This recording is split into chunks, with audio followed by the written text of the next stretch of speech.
Hello, everyone. Welcome to Game Together. This is your hot new destination for all things board game and tabletop games right here on WDTN Plus. I'm Ben Jetron. You may not know me now, but stick around and that will change. And I'm not here rolling dice alone. We've also got Joe and Sartaj. How's it going, guys? Going great. Fantastic. Going good, going good. Very nice. Well, before we get too far, I thought we'd do some brief introductions just of like who we are, just so you know who you're listening to yapping here. So, like I said before, I'm Ben. So I do senior. I am a senior producer here at Channel 2. So I do a lot of quality control. I work with a team of producers to make sure that we get the best shows possible on the air. For a few years, I've dedicatedly been doing First at 4, and then as far as board games go, I've had a passion for them forever. I've loved doing board games, playing them, and just sharing that experience with others. So, I'm Joe Gernig. I'm a photographer here at WDTN. You may have seen me in the streets photographing everything from the good to the bad in terms of news. In terms of board games, I've been playing them from when I was a kid, and I got really into them when I was in college. Had a ton of fun then, and just kept going at it my whole life. And last but not least is our friend Sartaj. Hello, everyone. I'm Sartaj, coming to you from a very secret location, very secure location. You know me as the weekend anchor and also weekday reporter here at WDTN. My background in board games started with Monopoly. I was forged in the fires of Monopoly to today, where I play my favorite board game, which is also a deck building game, Marvel Legendary. It's all been fun and excited to talk board games with you guys. yeah, so Game Together, like we said, is going to be all things gaming culture. So we're going to be, sharing games that you can play with like your friends, your family, if you're looking for something new on game night. If you're just looking to dive into the culture, just learn more about it.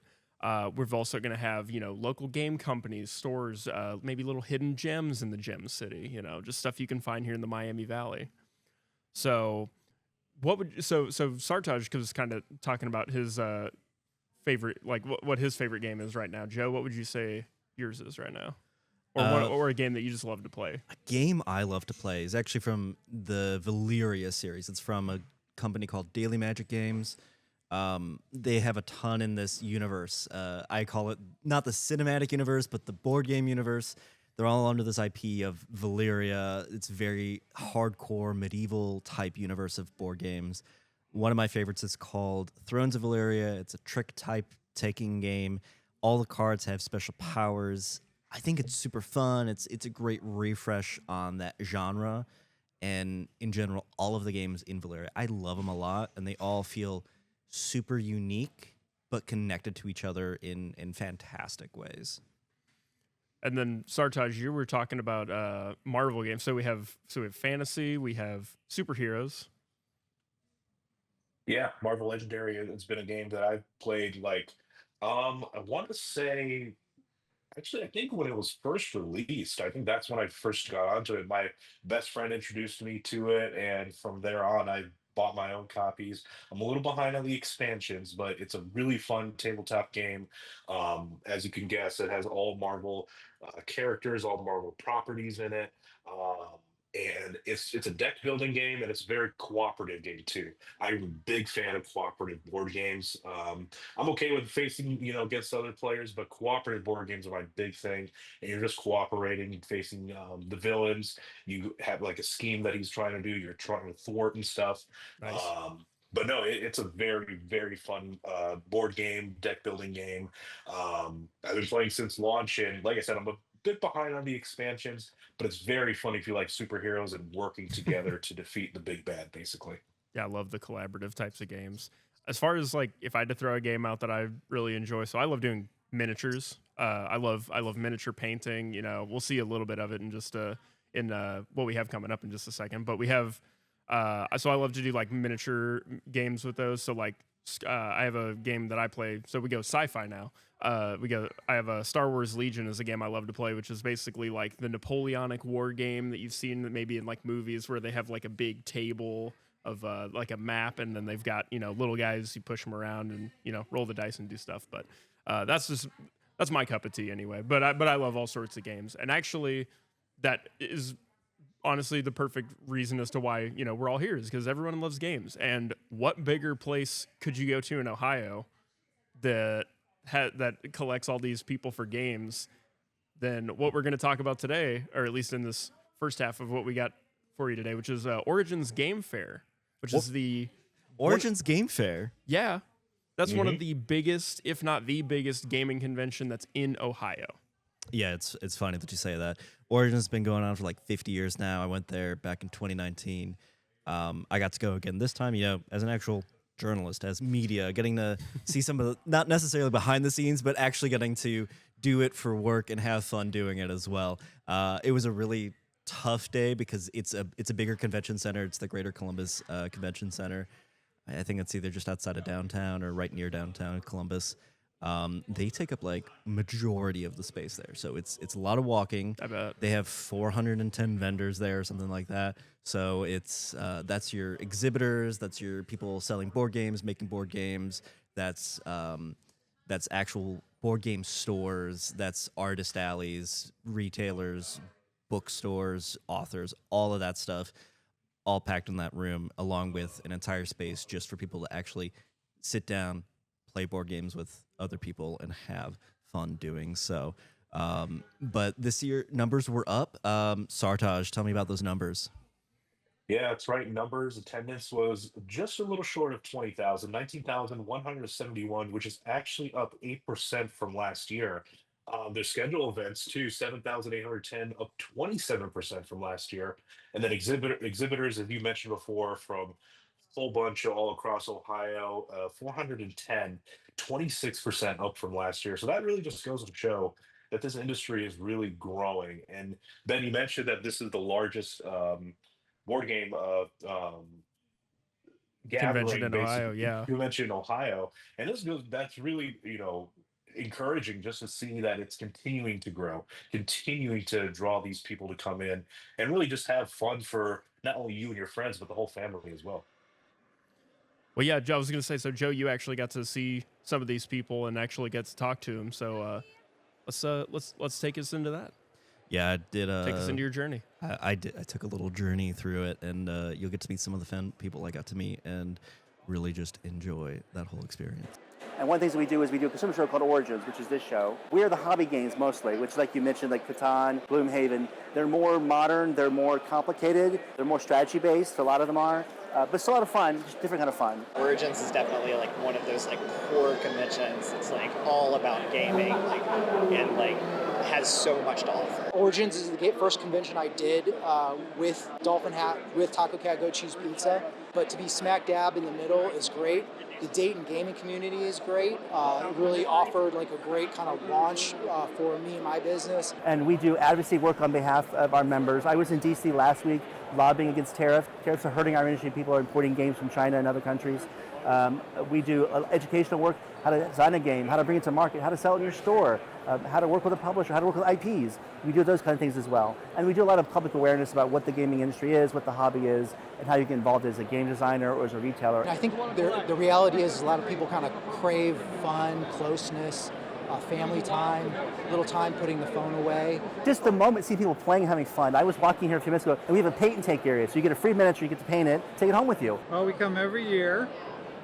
Part of our family tradition. And there's a family with like 4 kids and their parents painting together as a group. That was cool.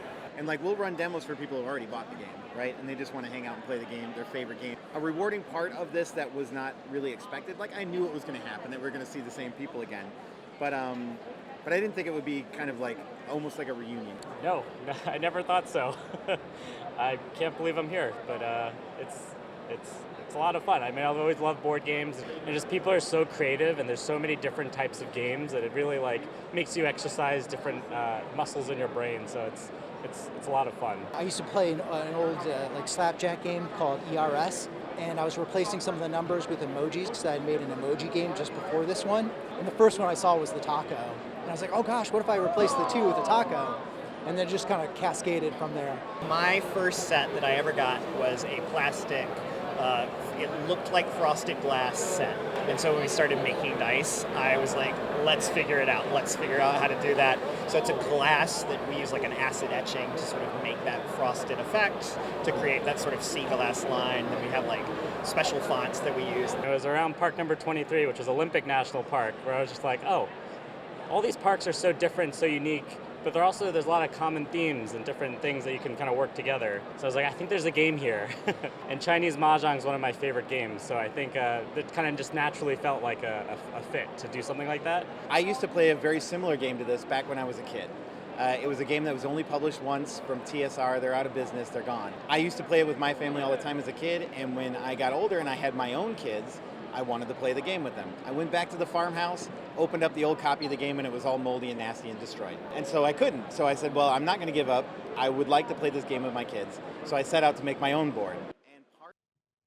All right. So yeah, if aside from playing with your friends, your family at the kitchen table, probably my favorite place to play a board game or play a game like that is at one of these big conventions like this. So Origins looks very similar to like a gaming convention I love to go to, and there's just tons of great people that you can meet there. There's it's all people that love the same kind of games that you love. If you go to a booth or you learn a new game, you can learn new stuff, but then you can also go and play. You can also play the stuff you already love if you already see like something you love there, and people are already there that share the same passion as you do. Yeah, and we'll talk about being able to play games with each other more so after the break. We have to unfortunately take a quick break, but we're going to dive into playing games together, but then also a specific game that we picked up while at Origins. Yeah. And we'll be right back after this break.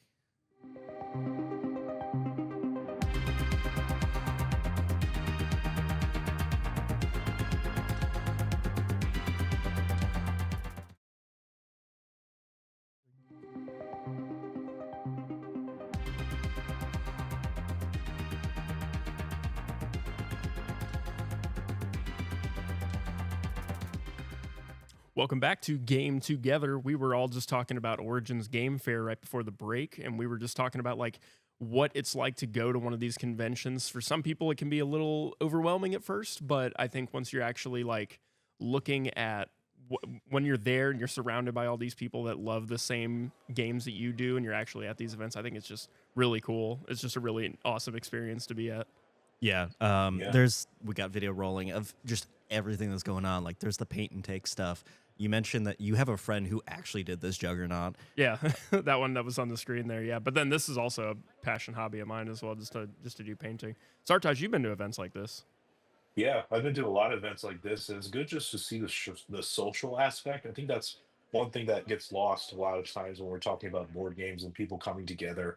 Um, it just goes to show that even complete strangers you don't even know, you can just sit down, bond over like a simple board game, and stuff like that. And it also goes to that family aspect of as well, of people coming together, gaming together. There's a shout out to the title right there.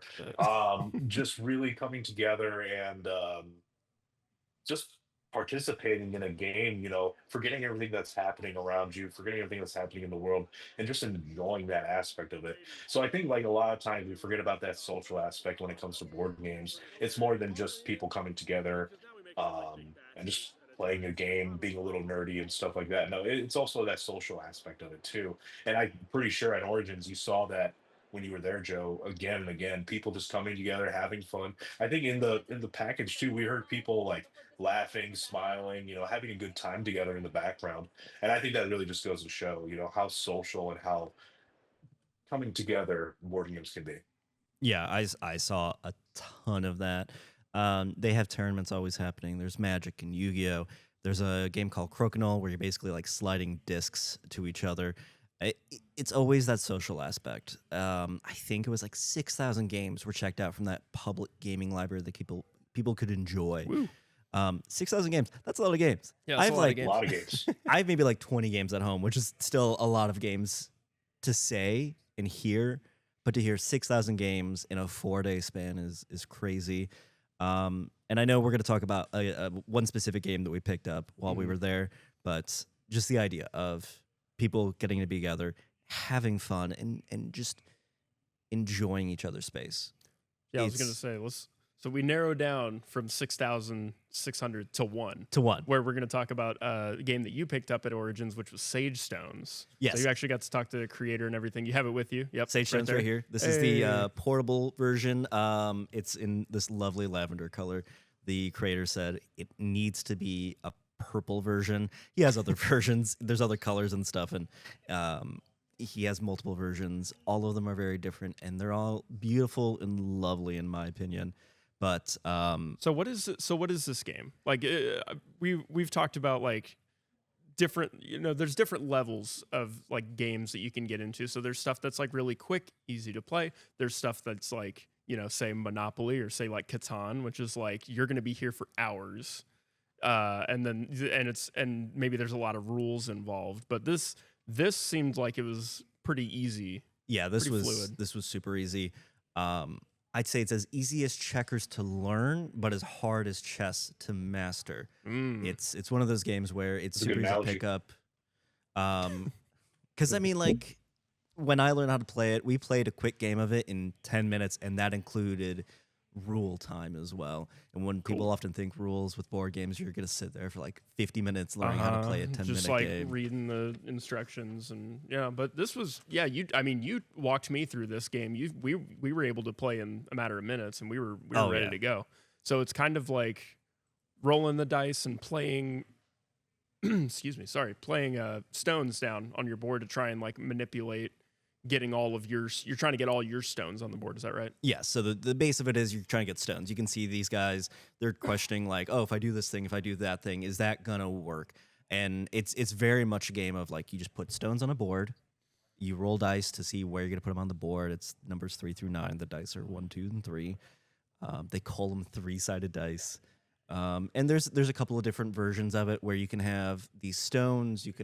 It's like a glass bead material. You can do wooden meeples is what they call them, and there's this lovely class to it, but it also feels very approachable in terms of its gameplay.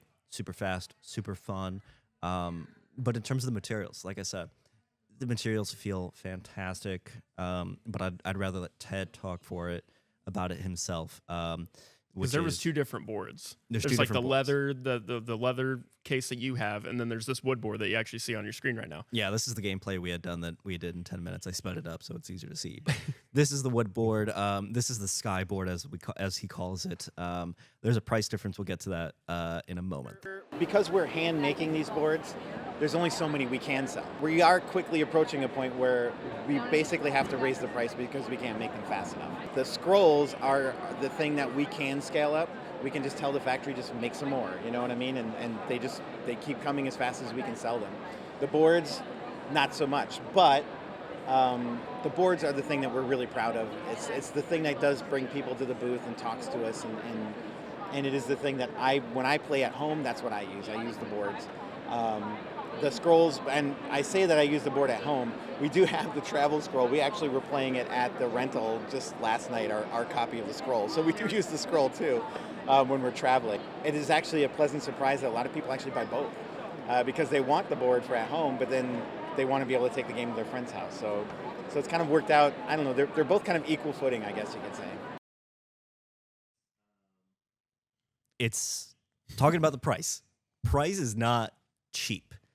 And let me be clear for the about big that. one. The big one is not cheap. It's $275. That is a astronomical cost. Yep. If you're on a budget, you're a gamer on a budget, don't do it. Just don't do it. Well, just reconsider. Reconsider. The scroll, the leather one that you have, can you show that one again? Yeah, the leather one. It's like I said. That one's 45, right? 55. Or 50, 55. But it lasts. One of the vendors. I really like that. I love it. It. Like I said, it comes in multiple colors. It's like that lavender color, brown, olive, just green, and then this like kind of rosy brownish red color. And I think there's a beige as well, or tan. The colors are all nice. They're all nice. It rolls up nicely. It maybe takes a second to just flatten the board out and stuff. But it's not like it's something that breaks the bank with the leather version. And all the pieces came in a little pocket on the side, I think. It's super portable. As Ted was saying, it's super portable. It really is. You could take it to the bar and have what's called a beer and pretzels game, as Ted had told me. But you can teach it to your kids. It's a game that the math is easy to learn, so it gives them a chance to learn better strategy and stuff with that too. In terms of it, like you can see the dice here rolling 1, 2, and 3. You're just putting them on the board and stuff, and you're trying to get all your stones on the board. In terms of what's going on with that game, though, it's a game that you think, oh, I can play this a few times. What's going to be new with it? What's going to happen in a couple years? Why should I keep investing in a game like this?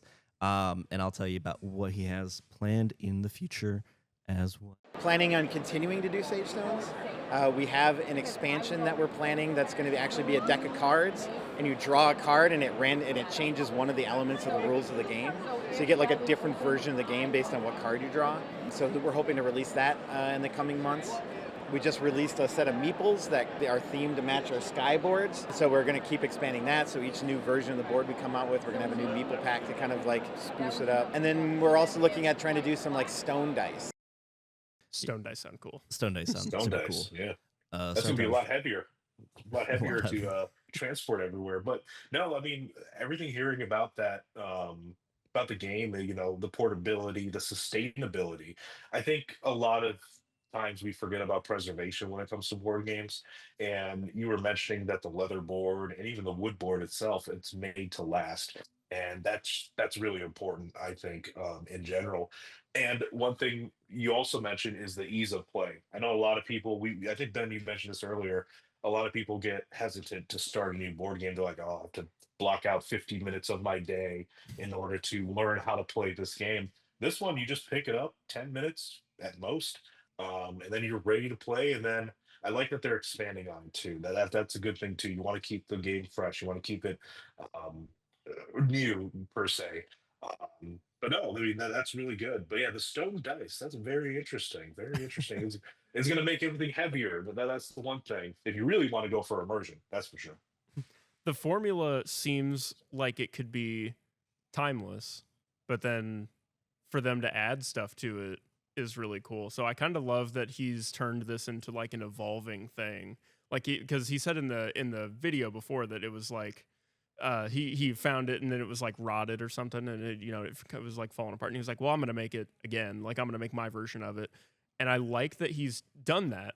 That's already cool. Then he wants to take it and do more stuff with it. So now if that interests you, I would definitely get in now, because then when one piece gets added on, and take this from me, when a game starts adding stuff on, it's way easier to get in on the ground floor than it is like a year, 2 years down the line when they have a ton of stuff out for it and you're trying to learn it all at once. Yeah, I even asked him, like, what happens in 20 years when someone tries to recreate yours? And he's like, I don't know if that'll happen. I made this for generations. It's a resin-coated board. It'll probably last for a very, very long time.